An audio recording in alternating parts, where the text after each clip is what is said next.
Popping is a very difficult style. It's a style that, without getting too much into the history, started around the 70s. You could basically say it's a funky robot dance. So you may have seen the robot, people joking around, doing all this, but the robot is a serious style of dance that people used to do.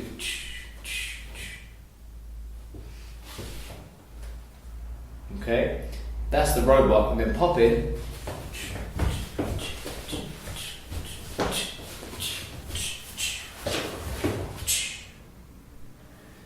It's like a kind of a funky robot dance.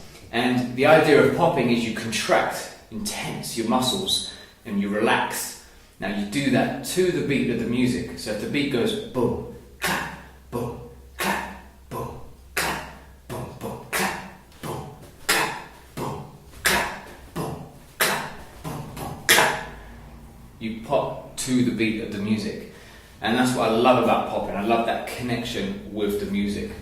So you can pop your arms, pushing down, which we're going to get into in a little bit. You can pop your neck, you can do your chest, and you can do your legs. Now the thing that makes popping so difficult is you've got all of these things to try and do, as well as dance. Now some people find dancing difficult. So if you find dancing difficult, popping is going to be difficult for you, but it doesn't mean that it's impossible.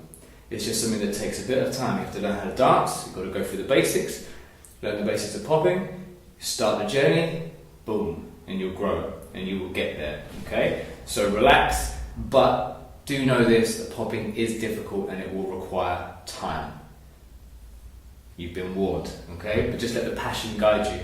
If you've got a passion for something, never let it go. You're always going to find obstacles where things get difficult, and popping is going to be one of those ones where you're going to be trying and trying and trying, and you might find stuff works, and you might find stuff doesn't work. But when it doesn't work, don't give up, okay? Let's get to it.